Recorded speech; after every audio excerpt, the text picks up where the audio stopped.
सभी भाइयों को हर हर महादेव। जय हिंद, जय भारत। आप सभी भाई लाइव में जुड़ के शेयर कर दें।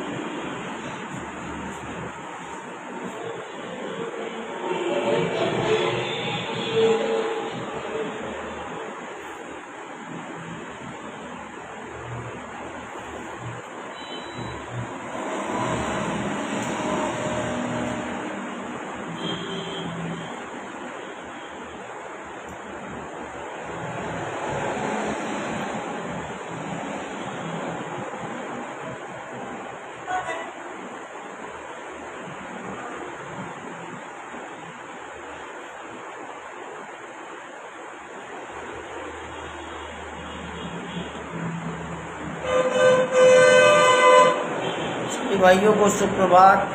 आप सभी भाइयों का दिन मंगलमय हो।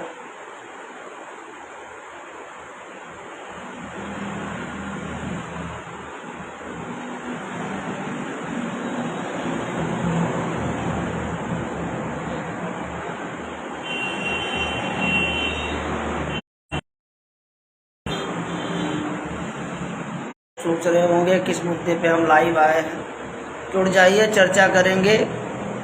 हर वो सभी भाई जुड़ जाए।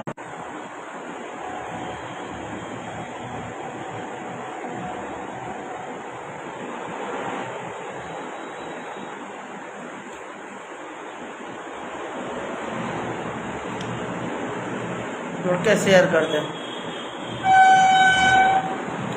विकास भैया ठीक है, कुशल मंगल है, कृपा है भोलेनाथ की, वाय है पूर्वजों की, सब कुशल मंगल है।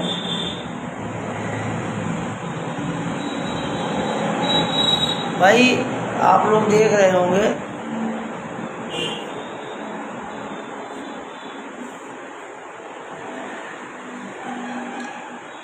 आप लोगों ने नोटिस किया होगा कि पहली प्राथमिकता तो अपने पूर्वजों को याद करना हमारी है। और कौन कौन जो हमारे समाज में संवैधानिक पदों पे हैं, आप लोगों ने ध्यान दिया होगा किसने पोस्ट किया किसने नहीं किया। आप लोग सभी भली भांति पोस्टें देखी होंगी, क्योंकि अगर युवा और हमारे सक्रिय लोग समाज के एक्टिविटी ना दिखाते तो इतना ज़्यादा हमारे महाराज का प्रमोशन ना हो पाता। लेकिन बहुत लोगों ने पोस्टें नहीं डाली हैं, जो हमारे समाज के सम्मानित लोग हैं, बहुत लोगों ने नहीं डाली है। आप लोग नोटिस करके कमेंट करके बताइएगा कौन कौन से सामाजिक सक्रिय लोगों ने पोस्टें नहीं डाली हैं। और बड़ी पीड़ा होती है कि उनको हम लोग आगे बढ़ाते हैं, फिर वो लोग हमारे समाज को ही भूल जाते हैं। और 10वीं शताब्दी के महान नायक रहे हैं, अवध सम्राट रहे हैं महाराजा लाखन पासी जी। और अगर उनकी पोस्ट कोई ना डाल पाए, इतनी लोगों की व्यस्तता हो, तो समझ लीजिए वो समाज पे ध्यान नहीं दे रहे, वो केवल अपने ऊपर ध्यान दे रहे हैं। और मैं एक बात कहना चाहूँगा, आप लोग बड़ी गौर से सुनिएगा, समझिएगा, क्योंकि ये बात अभी तो एक व्यक्ति की नहीं है। आप लोग समाज को नेता मत दीजिए, समाज को समाज की रक्षा करने वाले योद्धा दीजिए। और आप देखिए, अलग अलग समुदाय से सीखिए। अगर हमारे ब्राह्मण भाइयों में, चाहे यादव भाइयों में, चाहे ठाकुर भाइयों में, अगर उनके समाज के कोई नेता होते हैं तो अगर बात समाज की आती है तो वो लोग एक साथ खड़े हो जाते हैं। लेकिन हमारे लोग नहीं खड़े हो पाते, कहते अरे यार बिरादरवाद नहीं करना है, नहीं अच्छा लगता है। तो मैं ये नहीं कहता हूँ कि आप बिरादरवाद करिए, लेकिन अगर कोई बात है तो बोलने में सही गलत में क्या समस्या है लोगों में। और हमारे समाज के सम्मानित बहुत सारे नेताओं ने पोस्ट नहीं की है। आप लोग कमेंट के माध्यम से बताइएगा, उनकी प्रोफाइल चेक करिएगा किन लोगों ने पोस्टें नहीं की हैं। और उनका सामाजिक विरोध भी होना चाहिए, क्योंकि ये बात बड़ी है और इसको देखना है। राजधानी के निर्माता हमारे अवध सम्राट, जो 10वीं से 11वीं शताब्दी के मध्य रहे, और उनकी वीरता इतनी बड़ी रही कि उनका सर कट गया और धर लड़ता रहा। और सैयद सलार मकसूद गाजी की जड़ें उखाड़ने वाले, उनको कमज़ोर करने वाले महाराजा लाखन पासी व उनके सहपाठी मित्र राजपासी राजा कंस, जिनके 2 वीर पुत्र भी हुए थे, मलिया पासी और सलिया पासी, ये जो चीज़ें हैं हमको देखना है, समझना है, क्योंकि जो समाज की बात करेगा वही संवैधानिक पदों पे आगे राज करेगा। जो समाज की बात करेगा वही संवैधानिक पदों पे आगे राज करेगा। अब तो ऐसे लोगों के लिए हमारी वोट फर्जी नहीं है, ना हमारा अंगूठा फर्जी है कि हम उनको जी जान लगा के जिता दें और वो समाज के लिए एक बात तक न बोल पाएँ, तो ये बहुत शर्मिंदगी की बात है। मैं ऐसे लोगों का विरोध करता हूँ, खंडन करता हूँ, पूर्ण रूप से खंडन करता हूँ और खंडन करता रहूँगा। क्योंकि आप देखिएगा जिस तरीके से हमारी तादाद है, हमारी जनसंख्या, उस तरीके से हमारी बातें नहीं हो पाती हैं। और जो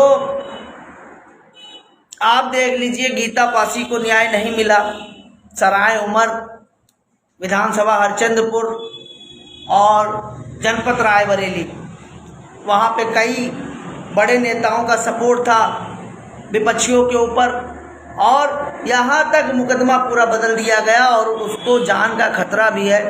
तो मैं यही कहना चाहूँगा, जो भी हमारे समाज सेवक हैं व संवैधानिक पदों पे बैठे हुए लोग हैं रायबरेली में, एक बार हरचंदपुर विधानसभा सराय उमर जाके उस बहन का हाल चाल ले आओ। उसको आए दिन धमकी दी जाती है, सामाजिक प्रताड़ना उसके साथ हो रही है, आज भी हो रही है। उसने तो उम्मीद खो दी है, उसको एक डर भी सता रहा है कि हमारे परिवार को कुछ ना हो जाए। तो बहन, हम लोग अपने आपके साथ में हैं और मैं आपसे वादा करता हूँ, जिस दिन मैं इस लायक बनूँगा, जो संवैधानिक पदों पे बैठे हुए लोग, मंत्री लोग हैं, जो शासन सत्ता में अच्छी पकड़ रखते हैं, आज हम लोगों को बेबस नर्वस समझ रहे हैं, मैं गिन गिन के हिसाब लूँगा और समय आने पे लूँगा। सच का सदैव साथ दूँगा और अपने परिवार के साथ में कंधे से कंधा मिला के चलूँगा। और यही आलम सीतापुर महोली विधानसभा में मृतक अंकित पासी वाले मामले में हो रहा है। एसपी चक्रेश मिश्रा आरएसएस के परम समर्थक और महोली वाले में आरोपियों को बचाने में एक सक्रिय भूमिका निभा रहे हैं। सीओ से पूछो तो एसपी साहब जाने, दरोगा से पूछो तो एसपी साहब जाने, इंस्पेक्टर से पूछो तो एसपी साहब जाने, ठीक है, और एसपी साहब से पूछो तो आरएसएस के लोग जाने, है ना। तो आप रहिए आरएसएस के समर्थक रहिए। आरएसएस क्या कहती है? आरएसएस समस्त सनातन परिवार को एक साथ में लेके चलती है, और बात जब सनातन परिवार के लोगों की आती है तो वो सच का साथ देते हैं और न्याय कराने का काम करते हैं। जहाँ पे हमारी तादाद है, हमारी जनसंख्या है, अगर वहाँ पे हम लोगों को न्याय नहीं मिल पाएगा तो हम लोग क्या करेंगे? किससे उम्मीद करेंगे? तो ऐसे लोगों की जड़ें उखाड़ के फेंकिए, उनके संवैधानिक पदों को छीनिए। क्या मैं समझूं, क्या आरएसएस केवल श्रवण समाज का है? क्या मैं ये सोचूं? क्या हम लोग सनातन परंपरा का निर्वाह करते आदिकाल से चले आ रहे हैं? हमारे पूर्वजों ने सनातन परंपरा के लिए, सनातन धर्म के लिए अपने प्राणों की आहुति दे दी, अपने देश और धर्म के लिए। क्या हम लोग बेकार हैं? क्या हमारे गरीब भाइयों को न्याय नहीं मिल पाएगा? 2-2, 3-3 मामले हैं, और जिस तरीके से योगेश पासी वाले मामले में हमारे समाज के ही संवैधानिक पदों पे बैठे हुए लोग जिस तरीके से योगेश पासी का विरोध कर रहे हैं और उनको न्याय नहीं दिला रहे हैं, ये सब याद रखा जाएगा। 22 में भी याद रखा जाएगा, 27 में भी याद रखा जाएगा। हम लोग भाई चार बार बहुजन समाज को हमने मुख्यमंत्री दिया, बहुजन समाज पार्टी को 4 बार हमने समाजवादी पार्टी को मुख्यमंत्री दिया, 2 बार हमने भाजपा को मुख्यमंत्री दिया। अब बात है परिवर्तन की, क्योंकि कोई भी हमको देखना नहीं चाहता, कोई भी हमको पसंद नहीं करना चाहता। यही लगातार आज़ादी के बाद हम लोगों ने कांग्रेस को साथ दिया। कांग्रेस ने जब हमारे मुख्यमंत्री को यहाँ पे शपथ लेने से मना कर दिया सामाजिक विरोध के कारण, आज तक कांग्रेस नहीं आई। अब देख लीजिए, हमको विश्वास किसी के ऊपर नहीं है। हमको हमारे क्षेत्रों में हमारे अधिकार चाहिए, हमको हमारे किले वापस चाहिए, हमको हमारे पूर्वजों की विरासत वापस चाहिए, हमको हमारे पूर्वजों का जो इतिहास है वो वापस चाहिए, हमको हमारे जो शोषित वंचित पीड़ित भाई हैं उनके लिए न्याय व्यवस्था एक मजबूत करनी चाहिए। उन खंभों को खड़ा करना चाहिए जो हमारे लोगों के लिए सदैव खड़े रहें, क्योंकि हम किसी के साथ में गलत नहीं करते तो हम गलत बर्दाश्त नहीं करेंगे। आइए कसम खाइए कि हमारा अंगूठा वही दबेगा जहां समाज का हित होगा, जहां हमारे ऐतिहासिक और सामाजिक मुद्दों की चर्चा होगी और उनकी विकास के बारे में बात होगी, हम उनको वोट करेंगे।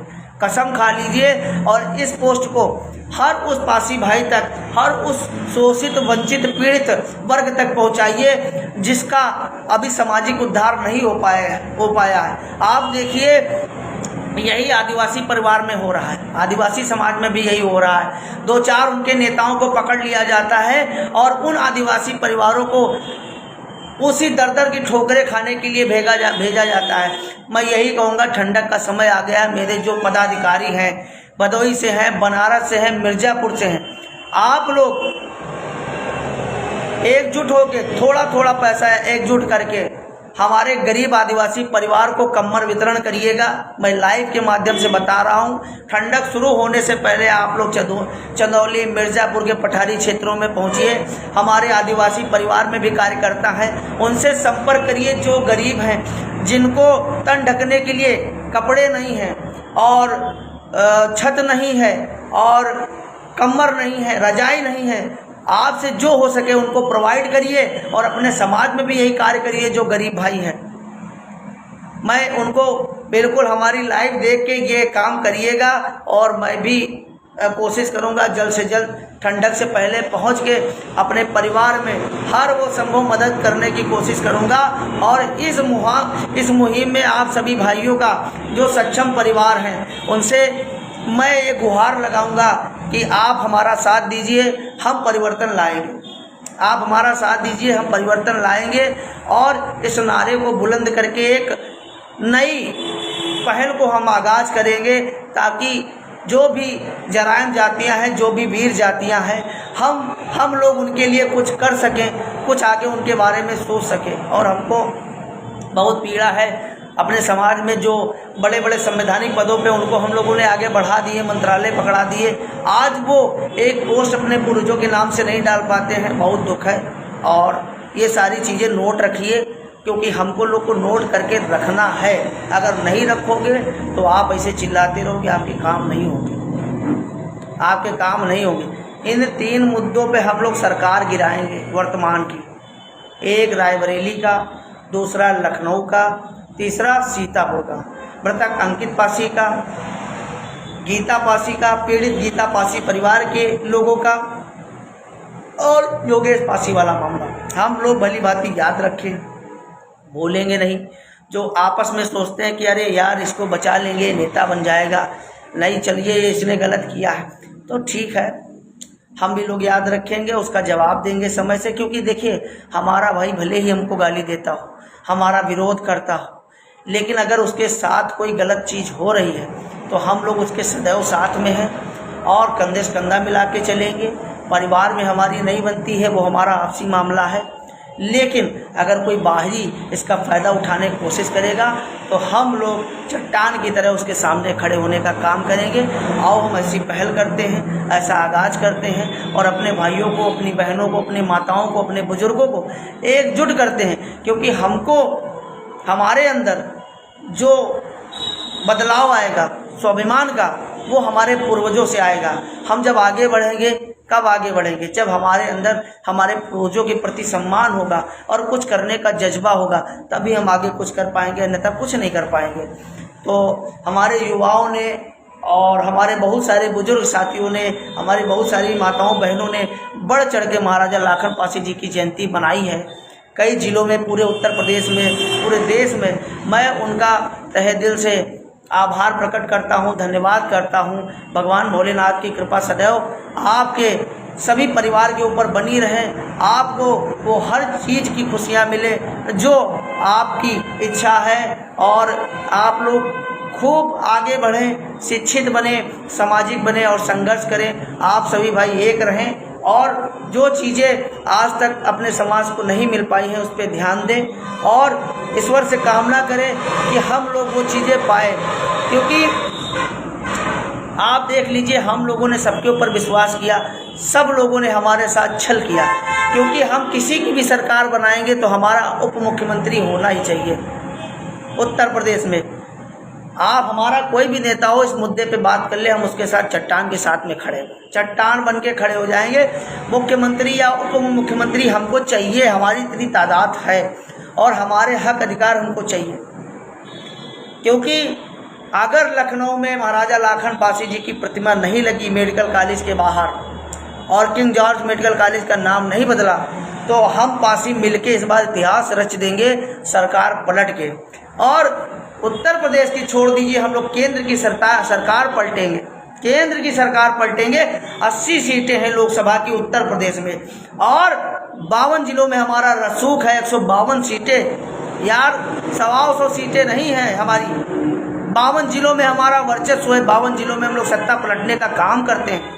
152 सीटें हमारी, 152 सीटें महोदय। बहुत लोग कहते हैं 1.25 करोड़ पासी बताया जाता है, जबकि पासी 3 करोड़ है उत्तर प्रदेश में। आप जातिगत जनगणना अच्छे ढंग से करवा लीजिए, अभी दूध का दूध पानी का पानी हो जाएगा। अच्छे ढंग से करवाइएगा, बेईमानी मत करिएगा जातिगत जनगणना में। 3 करोड़ से नीचे नहीं निकलेंगे, ऊपर ही निकलेंगे, इतनी तादाद है आपकी। 125 करोड़ बताया जाता है। आप जातिगत जनगणना करा लीजिए, प्लस होंगे माइनस नहीं होंगे, प्लस होंगे माइनस नहीं होंगे। आपको बता दें, इधर पलिया पीलीभीत तक हमारी जनसंख्या ताबड़तोड़ है, इधर प्रयागराज तक हमारी जनसंख्या इतनी ज़्यादा है कि आप उम्मीद नहीं लगा सकते। और हम लोग कई जिलों में, कई प्रदेशों में, कई राज्यों में, कई देश में हैं। हम नेपाल में भी हैं, नेपाल में कई हमारे विधायक सांसद भी हैं, नेपाल के भाई हमारे संपर्क में हैं। मैं उन सभी परिवार से कहना चाहूँगा कि जब बात अपने पूर्वजों की पड़े तो पूरे भारत के, पूरे विश्व के पास ही एक हो। आप एक मिस कॉल करें, कॉल करें, आप हमसे जुड़ें, संपर्क बनाएं और अपने सामाजिक और ऐतिहासिक मुद्दों पे चर्चा करें, ताकि हम लोग कुछ आगे कर सकें, ताकि हम लोग एक मुहिम में कुछ कर सकें। क्योंकि ये बहुत ज़रूरी है।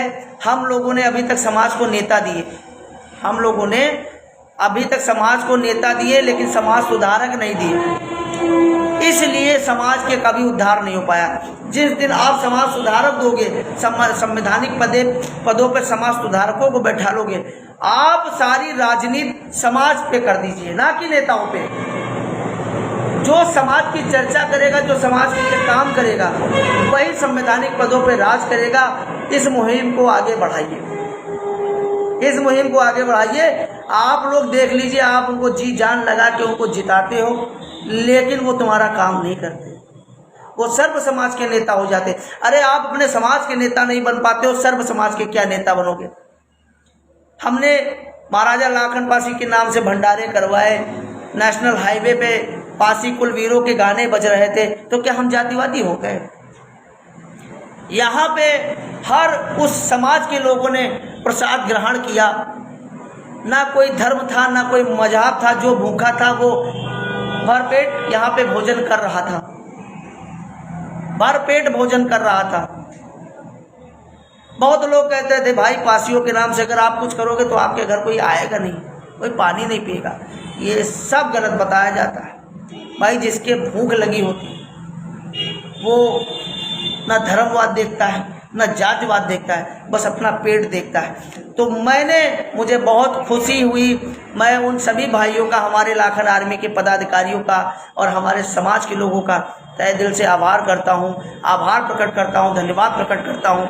जिन लोगों ने हमारे साथ इस भंडारे में सहयोग किया और अपना प्यार दिया, अपना दुलार दिया, उनको बहुत बहुत धन्यवाद, बहुत बहुत आभार। आपके घर में सदैव महादेव की कृपा बनी रहे, आप खूब कमाएं, खूब आगे बढ़ें, आपके बच्चे शिक्षित बने, संगठित बने और आगे संघर्ष करें, उन अच्छे संवैधानिक पदों पर बैठे ताकि आपके परिवार का, आपके समाज का नाम हो। बहुत बहुत धन्यवाद उन सभी भाइयों का। मैं अपनी लाइव के माध्यम से उनको धन्यवाद करना चाहता हूं। और आप अपना प्यार और सहयोग ऐसे बनाए रखें ताकि हर साल हर जयंती पे इसी तरीके से भव्य कार्यक्रम हो सके, भव्य कार्यक्रम हो सके। मैं सभी भाइयों का धन्यवाद प्रकट करता हूं।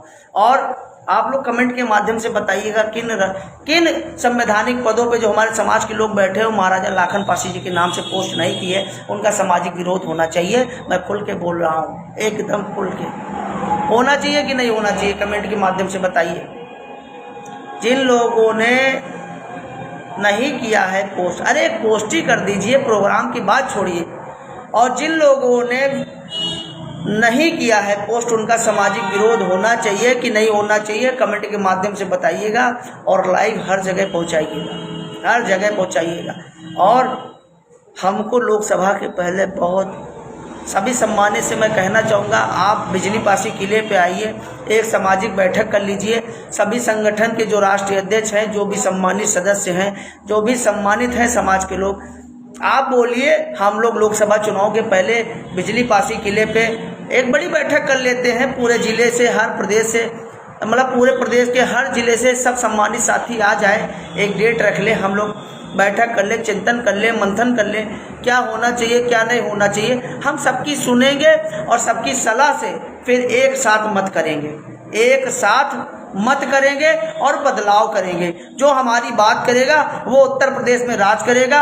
पासी ताल ठोक के बता रहा है, इसको याद रखिएगा, नहीं तो ऐसे बैठे रहोगे और सबको वोट देते रहो और मार खाते रहो। यही काम बचा है और कुछ नहीं बचा है। इस वर्तमान की सरकार में अगर कोई मजबूत आदमी है तो उसके खिलाफ मुकदमा तक नहीं लिखा जा रहा है। और बता रहे हैं, बड़ी बड़ी बातें लोग करते हैं, योगी जी के शासनकाल में बिल्डोजर अपराधियों के ऊपर और भूमाफियाओं के ऊपर चल रहा। कहाँ चल रहा है? ये तो पक्षपात हो रहा है, पक्षपात हो रहा है। और हम लोग शांत नहीं बैठेंगे। और वो लॉलीपॉप जो ये लोग देते हैं कि चुनाव के समय हमारे राजे महाराजे लोगों को याद आ जाते हैं, आप लोगों को कितना भी याद आए। जो सदैव हमारे लोग के साथ में सच के लिए खड़ा है, हम लोग उसके लिए खड़े हैं। ज़्यादा लंबी लाइव नहीं करेंगे, आप लोग आगे बढ़ा दीजिएगा और कमेंट के माध्यम से और अपनी पोस्टों के माध्यम से हमारे विचार आगे बढ़ाइएगा। हर एक व्यक्ति अगर 2 लोगों के पास भेजेगा तो लाखों करोड़ों लोगों के पास चली जाएगी। लाइव हमारी आगे नहीं बढ़ पा रही है और जहाँ तक बढ़ेगी तहाँ तक लोग बदलाव करेंगे, तहाँ तक लोग बदलाव करेंगे। कोल्ड स्टोर वाले मामले में भाई मैंने मुकदमा लिखवा दिया है। हमारे लोग उग्र हो गए थे, उनके साथ मारपीट हुई थी, तो कह रहे थे भैया हम इनको मारेंगे। तो हमने कहा पहले संविधान, पहले कानून, अगर कानून से हमको इंसाफ नहीं मिलेगा तो आप घुस के मार लीजिए, कोई दिक्कत नहीं है। लेकिन आधे घंटे में हमारा मुकदमा लिखा गया, हमारा FIR पंजीकृत हुई, उनके नाम नहीं पता थे तो स्टोर मालिक के नाम से मुकदमा है, स्टोर के मैनेजर के नाम से उस नाम पड़ा हुआ है और वहाँ के जो कर्मचारी थे कम से कम 15 से 20, उनके नाम से हमने FIR करवा दी थी तत्काल। SC ST और 504, 506, 342 SC ST एक्ट के माध्यम से मुकदमा पंजीकृत हो चुका है और विवेचना आगे चल रही, COG के पास पहुंच गई है। अगर कोई भी दिक्कत होती है तो हम यहाँ पे बैठे, ठीक है भैया। कोल्ड स्टोर वाला ये मामला था, हमारे लोग आलू लेने गए थे, उनका आलू जमा था, उनको जाना था बाहर, तो वहाँ पर ये हुआ कि कुछ बोरियाँ लद गई थी, कुछ बोरियां हमारे किसान भाइयों ने अपने हाथ से ला दी थी। तो पल्लेदार कह रहे थे कि हमको पूरा पैसा चाहिए। तो हमारे किसान भाइयों ने इतना कहा था कि भैया जो बोरियां हमने ला दी हैं उसका पैसा हम तुमको क्यों दें। ये बात हुई और अपना परिचय बताया। इसमें उन लोगों ने अपनी दबंगई दिखाई। कोल्ड स्टोर की मालकिन ने कहा दरवाज़ा बंद कर लो और कोल्ड स्टोर की मालकिन के इशारे पे वहाँ पे लड़ाई झगड़ा हुआ, हमारे भाइयों को चोटें आई थी। उस संबंध में मुकदमा भी पंजीकृत हुआ है, समझे भैया। और आगे जो भी होगा हम लोग बताएंगे। और हमारे 169 विधानसभा बक्सी का तालाब में शटर न उठाओ, ऐसे निकल जाओ, तुम लोग उधर काम देख लो। तो यहाँ पे हमारे भाई बहुत संगठित हैं, चाहे वो मजदूर हो, चाहे वो पल्लेदार हो, चाहे वो इंजीनियर हो, चाहे वो पुलिस हो, चाहे वो पॉलिटिशियन हो। हमारे विधानसभा बक्सी का तालाब में हमारा परिवार धीरे धीरे एकजुट है, और अगर हमको संवैधानिक तरीके से न्याय नहीं भी मिलता है तो हमारे इतने गांव हैं कि थाने में जगह नहीं बचेगी। हम सबका सम्मान करते हैं। अगर कोई हमारा अपमान करेगा और हम संविधान का सम्मान कर रहे हैं तब भी हमारी सुनवाई नहीं होगी, तो भाई हम वही जराइम जातियां हैं, बागी हैं, विरोध करना जानते हैं, रोडों पे उतरना जानते हैं, हम लोग चक्का जाम करने की भी क्षमता रखते हैं। तो ये हमारी सुनवाई हुई है, आगे प्रक्रिया चल रही है। अगर कोई आनाकानी होती है तो आपका भाई यहाँ पे बैठा है चट्टान की तरीके से। ये कोल्ड स्टोर बक्सी का तालाब का मामला है, जिस मामले में मुकदमा पंजीकृत हो चुका है। उनको हिदायत भी दे दी गई है कि देखिए ये कोल्ड स्टोर हम किसान भाइयों की वजह से चलता है। अगर आप लोग दबंगाई दिखाओगे तो आपके कोल्ड स्टोर में कोई आलू लेके आएगा नहीं, आप रोड पे आ जाओगे, एक दिन आपको कोल्ड स्टोर बेचना पड़ेगा। तो इसलिए मानवतावादी बन के रहिए, क्रूरतावादी बन के मत रहिए, दबंग आदमी मत बन के रहिए, क्योंकि हम लोग ताकतवर हैं। हमारे भी शरीर में, हमारे भी बाजुओं में ताकत है, और हम लोग किसी से कम नहीं हैं। लेकिन हम लोग संविधान का सम्मान करते हैं। हम लोग पहले संवैधानिक तरीके से काम करते हैं। जब हमारी सुनवाई नहीं होगी तो हम लोग बागी बन जाएंगे, और जब बागी बनते हैं तो हम लोगों को अंग्रेजों के शासनकाल में चोर, लुटेरा, डाकू कहा गया था।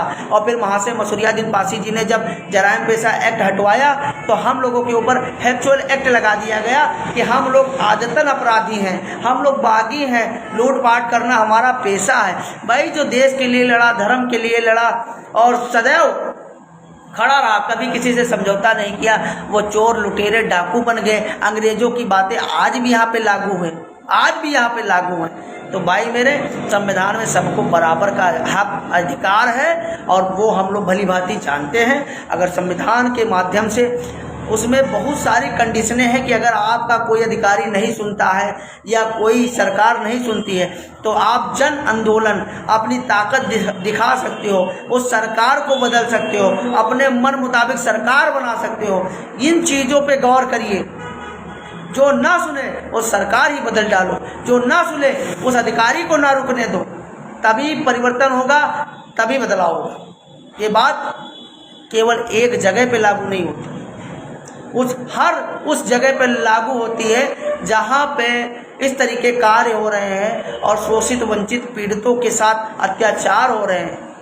मैं उन सभी समाज के बंधुओं से कहना चाहूँगा कि आप लोग अपने परिवार का ध्यान दीजिए, चट्टान बन के ध्यान दीजिए और आगे बढ़िए। मैं उन सभी जातियों का, उन सभी धर्म के लोगों का सम्मान करता हूँ जो मानवतावादी हैं। मैं किसी धर्म का विरोध नहीं करता हूँ, क्योंकि धर्म कोई बुरा नहीं होता है, बुरे होते हैं लोग, बुरे होते हैं लोग भैया, ये याद रखिएगा। बस हम सबका सम्मान करते हैं, हिंदू, मुस्लिम, सिख, ईसाई, जैन, बौद्ध, हम सबका सम्मान करते हैं। लेकिन क्योंकि वो सबसे पहले इंसान है, सबसे पहले मानव है।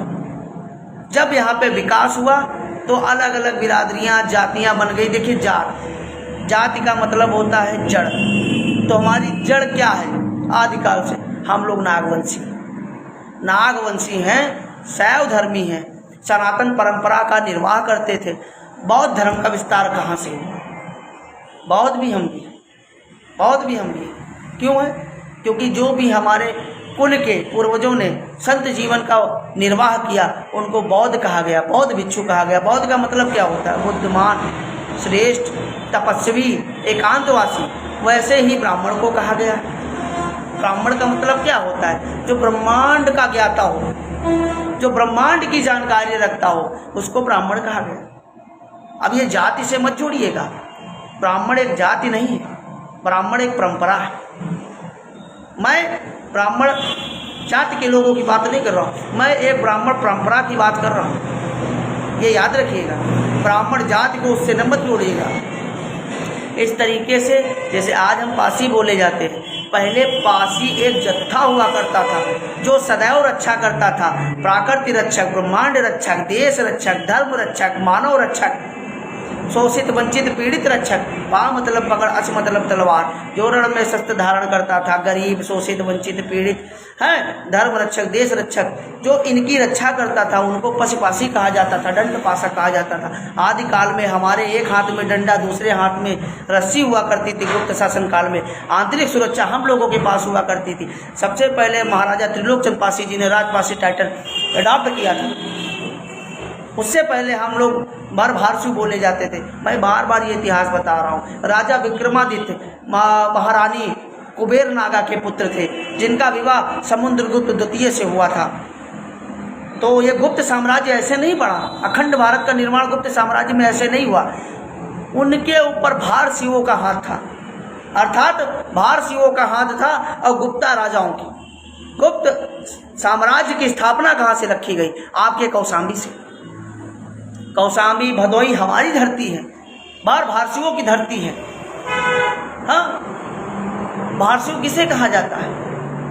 जिन्होंने स्वयं भगवान भोलेनाथ का अपना भार अपने कंधों पर उठा के पवित्र नदी गंगा में जलाभिषेक करा के पुनः शिव मंदिरों का निर्माण करवाया था, वही नागवंशी भारसु कहलाए थे। वही आदिवासी हैं, वही पासी हैं, वही वनवासी हैं, कोई अलग नहीं है। हम सब एक परिवार हैं, हम सब एक परिवार हैं। और आओ, जो हमारे पैर उखाड़ना चाहते हैं, हम उनकी नस्लें उखाड़ने का काम करेंगे। आओ, हाथ मिला के चलो, परिवार बना के चलो। मैं उन सभी आदिवासी परिवार से भी कहना चाहूँगा कि आप हमारे भाई हो। आप आवाज़ दो, हम एक हैं। आप आवाज़ दो, हम एक हैं। चाहे हमारे गुर्जर भाई हों, चाहे हमारे लोधी भाई हों, चाहे हमारे यादव भाई हों, हैं, चाहे हमारे जाट भाई हों, आप अपना इतिहास उठा लीजिए। राजस्थान पे देखिए नागौर पड़ता है। नागौर मतलब समझिए, नागौर नागवंशियों से संबंधित है, नागवंशियों संबंधित है। और गुज्जर सम्राट मेहर भोज जो थे, आप उनके बारे में पढ़िए। उनके बारे में सटीक एविडेंस नहीं मिलते हैं, लेकिन उनका जो मतलब क्या कहते हैं, उनका जो पैतृक स्थान माना जाता है, वो बताया जाता है नागलोक। नागलोक का मतलब समझ रहे हो? जहाँ नागवंशियों का गढ़ हो। और नागलोक आपका जो उत्तर भारत में बताया जाता है, वो नरवर मथुरा के आसपास बताया जाता है। ये नागवंशियों का नागलोक माना जाता था। और ये जो चल रहा है 10वीं शताब्दी के आस ही पास था, 9वीं और 10वीं शताब्दी के आसपास ही इतिहास मिलता है। 8वीं, देखिए हमारी जड़ें यहाँ पे जब विधर्मी आए, आक्रांता आए, तो हमारे ही लोगों ने उनका साथ दिया, इसलिए हम लोग कमज़ोर पड़े। क्योंकि जब तक घर का वेदी नहीं होता है, तब तक लंका कभी नहीं गिर सकती। इसलिए घर के वेदियों को सुधारो, समझाओ, उनको अपने परिवार में रखो। क्योंकि जब तुम्हारा कोई साथ देगा बाहरी, तो तुम्हारे घर को बर्बाद करने के लिए देगा। अगर तुमको कोई बढ़ावा दे रहा है, कोई कभी तुमसे बात ना कर रहा हो और अचानक से आके तुमको सम्मान दे रहा हो, तो समझ लेना कुछ तुमसे काम लेगा। तुम्हारे परिवार को तोड़ेगा, तुम्हारे समाज को ख़त्म करने का प्लान बनाएगा, तब तुमको मोहरा बनाएगा। आज हमारे बहुत सारे पासी भाई उन लोगों के घरों में काम कर रहे हैं जो सदैव तुम्हारे समाज को ख़त्म करने में लगे हुए हैं। तो उन घरों से मुक्त हो जाओ। 4 रोटी आप कहीं और कमा लो, बाहर चले जाओ और कहीं कमा लो, लेकिन वहाँ पे मत काम करो। हाथ जोड़ के निवेदन है मेरे भाई, संविधान में बहुत सारे काम हैं, बहुत सारे व्यापार हैं। और मैं एक चीज़ कहना चाहूँगा, मालिक बनना सीखिए, नौकर बनना नहीं। गुजरात में देखिए ज़्यादा से ज़्यादा बिजनेसमैन मिलेंगे, क्योंकि आप नौकर नहीं बन पाओगे। मैं जानता हूँ पासियों के बारे में, ये एक जगह नौकरी नहीं कर पाएंगे, क्योंकि अगर कोई तू तराकेश करेगा ना, तो इनको बर्दाश्त नहीं होता है। तो ये नौकर बन के तो बिल्कुल नहीं रह पाएंगे। इसलिए कला वो लाओ। बिजनेस कोई छोटा बड़ा नहीं होता। आप चाय का ठेला लगाइए, आप सब्जी लगाइए, आप फल बेचिए। हर एक व्यापार जो होता है छोटे से ही स्टार्टिंग होती है, तब जाके बड़ा बनता है। आपको जिसमें रुचि हो वो काम करिए। और शिक्षित जब बन जाओगे तो आप कोई भी व्यापार को बड़े स्तर का बना सकते हो, चाहे वो लघु उद्योग हो, चाहे कुटीर उद्योग हो, किसी प्रकार का व्यापार हो, लेकिन व्यापार में आगे बढ़िए। हाथ जोड़ के निवेदन है, अगर वाकई में तुमको संवैधानिक पदों पे बैठना है तो बड़े बड़े पदों पे बैठिए। IAS PCS बनिए, कलेक्टर बनिए, DM बनिए, SDM बनिए। हम लोग आपका साथ देंगे और पासी बन के बैठिएगा। हाथ जोड़ के निवेदन है। समस्त मानवता समाज की रक्षा करिएगा, लेकिन पासी बन के रक्षा करिएगा, क्योंकि आप जब पासी बन के आगे बढ़ोगे तो आपका सम्मान नहीं होगा, पूरे समाज का सम्मान होगा। आप एक बड़े इंसान बन चुके होंगे, आपको कोई टच नहीं करेगा। लेकिन अगर नाम के आगे पासी लगा होगा तो हमारा झोपड़पट्टी वाला भाई सीना तान के चल पाएगा कि हमारा एक पासी भाई वहाँ पे बैठा है हमारे साथ, हमारा कभी अहित नहीं हो सकता। इसलिए आप देखिए, हमने पुराने नाम का त्याग किया, नाम के आगे सूरज पासी एकदम आगे लगा दिया। और रावत भी मैं नहीं लगाता, क्योंकि रावत हमारे पूर्वजों को उनकी वीरता के कारण रावत शब्द मिला। रावत का मतलब क्या होता है? वीरों में वीर, सूरों में सूर, महापराक्रमी, महाबलशाली जो होता था, राजा के समान जो पूजनीय होता था, उसको रावत, राउत, रड़ावत, बड़ रावत, शेखावत, रजावल, रावल, राव, ये सारी उपाधियाँ दी जाती थी। समझे ना भैया? ये परिभाषा रावत, राउत, रणावत, शेखावत, फलाना ढमाका, सब ये सब इसी में आते हैं। जो वीर होते थे, जिनकी बाजुओं में ताकत होती थी, जिनके वीरता के किस्से दूर दूर तक चर्चित होते थे, उनको रावत कहा जाता था। समझे ना? तो आप देख लीजिए, यहाँ पे राजा गंगा बख्श रावत जी की 15 पीढ़ी है। कुंभा सिंह रावत, सरदार सिंह रावत, बल्ले सिंह रावत, रणजीत सिंह रावत, गंगा बख्श रावत, इनकी 15 पीढ़ी आपकी रखी हुई। सिंह टाइटल आपका आदिकाल से लगा चला आ रहा है। गुरु गोविंद सिंह से पहले शक अर्थात नागवंशी लोग सिंह टाइटल का इस्तेमाल करते थे। सिंह किसी एक जाति की विरासत नहीं है, सिंह अपितु एक बहादुरी का प्रतीक है। सिंह का मतलब क्या होता है सबको पता है, ठीक है? इसलिए किसी जाति विशेष के लिए सिंह शब्द नहीं बना हुआ, एक बहादुरी का प्रतीक है, एक बहादुरी का प्रतीक है, ये समझिएगा।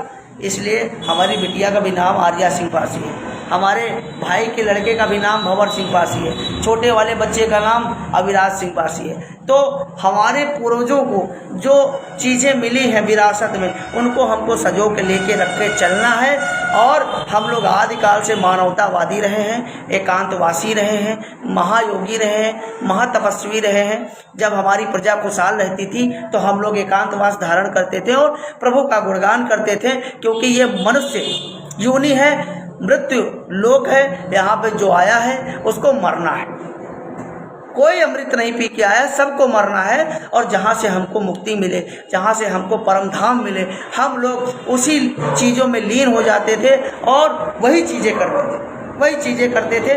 इसलिए जब हमारी प्रजा खुशहाल रहती थी तो हम अपने आराध्य की यादों में खो जाते थे, उनको याद करते थे। अपने देवों के देव, परम आराध्य, हमारे इष्ट, हमारे प्रभु, हमारे पूर्वज, हमारे कुल आराध्य, देवों के देव महादेव भगवान शिव को याद किया करते थे, एकांतवासी हो जाया करते थे। ऐसे नहीं, हजारों साल से हमारे पूर्वजों का नाम आ रहा है। हमारे पूर्वजों के नाम के आगे देव लगता है, सातन देव पासी, सोहेल देव पासी। हमारी घर की माताएं बहनें देवी क्यों लगाती हैं? नोटिस करिएगा, क्योंकि देव की उपाधि हमारे लोगों के पास थी। आज हमारे लोग देव लगाना बंद कर दिए। भाई, हमारी बहनें आज तक भी लगाती हैं, देवी लगाती हैं, तो हमारे भाइयों को भी लगाना चाहिए।